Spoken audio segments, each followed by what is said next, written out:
이러한 복이 우리들 가정들마다 함께하기를 주의 이름으로 축원합니다. 큰 백화점을 운영하는 사장님이 계셨습니다. 그 아들이 이제 장성해서 결혼을 해야 하는데 결혼을 못했었거든요. 안 하고 있었는데 딱 알맞는 지혜롭고 어여쁜 처자를 만나게 되었습니다. 며느리 사랑은 누가 더 이렇게 지극할까요? 시아버지가 사장님이잖아요. 그래서 며느리를 백화점으로 초대를 했어요. 그리고 아가, 네가 원하는 거 백화점에서 하나 말해봐라. 내가 선물로 주마 라고 했는데, 이 며느리가 지혜롭게, 얼마나 지혜로운지 한번 보세요. 아버님, 제가 원하는 것은 백화점 상품이 아니라 아버님 아들이에요. 이렇게 이야기했어요. 지혜롭습니까? 네, 이렇게 이야기한 것은 이따가도 다시 말씀드리겠지만 백화점을 어찌되었든 간에 이제 아들이 다 물려받을 거 아니겠어요?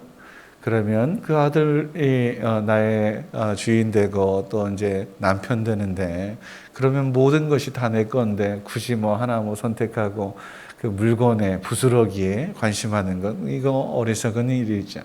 진짜 중요한 것을 알고 있었다. 이런 이야기인 것 같습니다.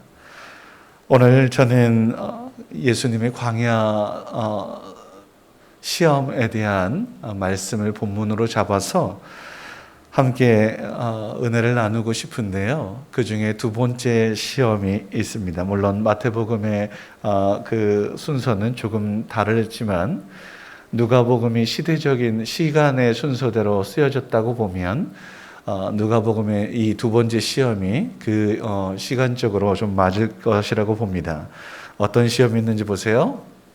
천하만국을 다 보여주면서 내게 절하면 이 모든 권위와 영광을 내게 주마라고 사단이 유혹합니다. 그때에 우리 주님 예수님께서 이렇게 말씀하시죠. 주 너의 하나님께만 경배하고 다만 그를 섬겨라 라고 이야기해요. 천하만국의 권세보다도 아버지 하나님을 사랑하겠다라고 하는 고백인 줄 믿습니다. 온 세상 만물의 주인은 살아계신 하나님이십니다.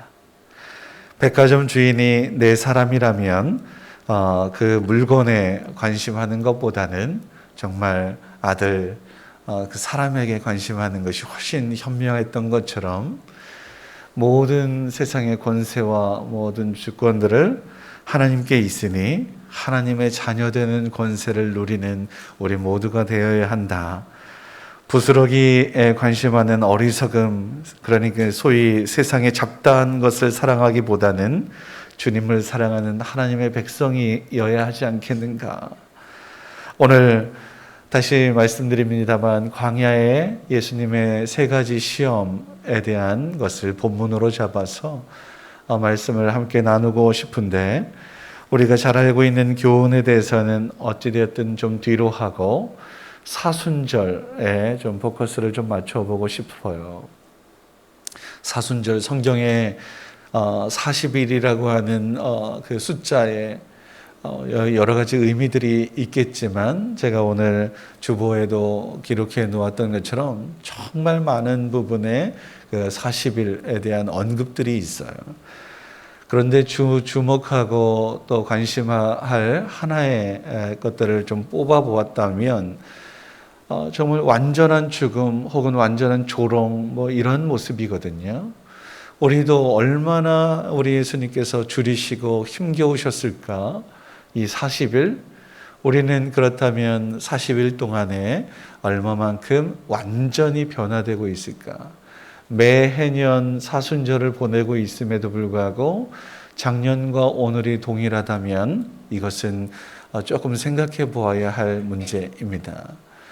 지난 40일보다 작년보다 올해보다 내년이 훨씬 더 늘 새로워지는 새로운 피조물로 거듭날 수 있는 우리 모두가 되어야 마땅하지요. 그렇게 예수님께로 조금씩이라도 변화되고 달라졌다. 라고 하는 그러한 인정들을 받기에 부족함이 없는 우리네 하나님의 사람이 되어야 할 줄 믿습니다. 어떻게 하면 그럴 수 있을까 묻게 되면 결론은 분명합니다. 오늘 말씀에 누가복음 4장 말씀을 제가 본문으로 잡았는데 처음과 끝은 성령께서 충만하게 인도하시는 거거든요. 우리네 삶의 모든 것, 완전한 변화는 하나님의 손에 있다고 믿습니다. 성령의 이끌림과 성령의 충만함이 가득하여서 변화될 수 있다고 확신합니다. 그래서 성령께서만 이끄시는 우리네 삶, 예수님을 닮아서 완전히 새로워지는, 이전 것은 지나갔으니 보라 새롭게 되는 놀라운 은혜를 누리는 우리 교회가 되었으면 좋겠고요. 예수 그리스도의 영성으로 육신의 정욕과 안목의 정욕과 이생의 자랑을 뒤로 하고 오직 주 하나님께만 영광을 돌릴 수 있는 우리 모두가 될 수 있어야 할 것입니다. 그러면 오늘 우리가 읽었던 신명기의 말씀처럼 하나님께서 복에 복을 더하실 줄 믿습니다. 주께로 돌이켜라. 주 오직 다만 주님만을 섬겨라. 라고 하면 하나님께서 이런저런 복 주시겠다 약속하시지 않았겠습니까?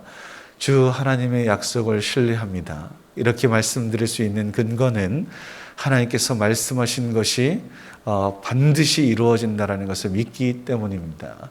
하나님을 믿고 하나님의 말씀을 믿고 하나님께서 행하시는 놀라운 일들을 역사 속에서 우리는 참 많이 발견하지 않았겠습니까? 지금도 살아계신 하나님, 그 하나님을 믿기에 다시 한번 말씀으로 여러분들을 초청합니다.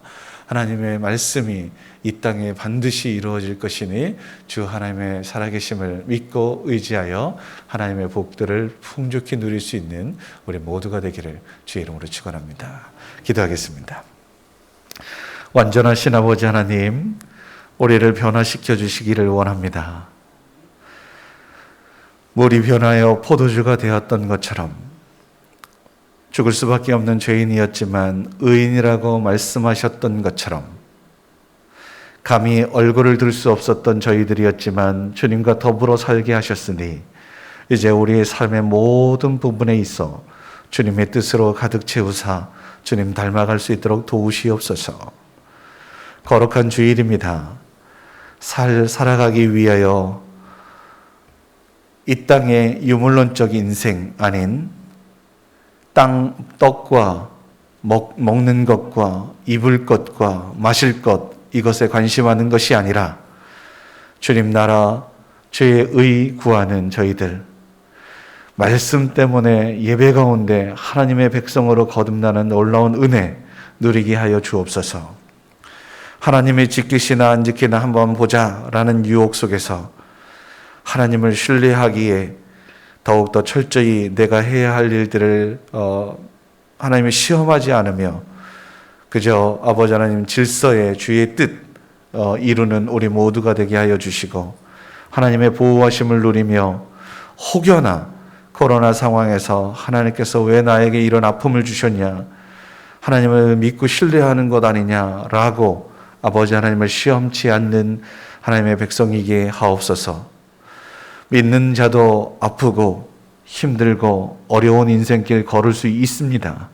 예, 심지어 이 땅에서 죽음을 만나기도 하지요. 이 사실 가운데에 불평하거나 불만을 토로하거나 하나님을 멀리 떠나는 믿음 없는 자가 되지 아니하고 하나님을 믿고 의지하며 감사하며 영원한 생명을 바라보며 전진하는 주의 백성이 이게 하옵소서.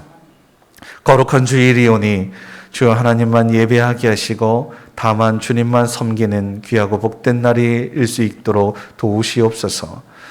주의 백성들의 오르는 발길, 성산으로 오르는 주의 발길들을 축복하셔서 하나님께서 말씀하셨던 그 수많은 말씀과 약속들을 이 땅 가운데 이 시대에도 펼쳐 보여 주시옵소서.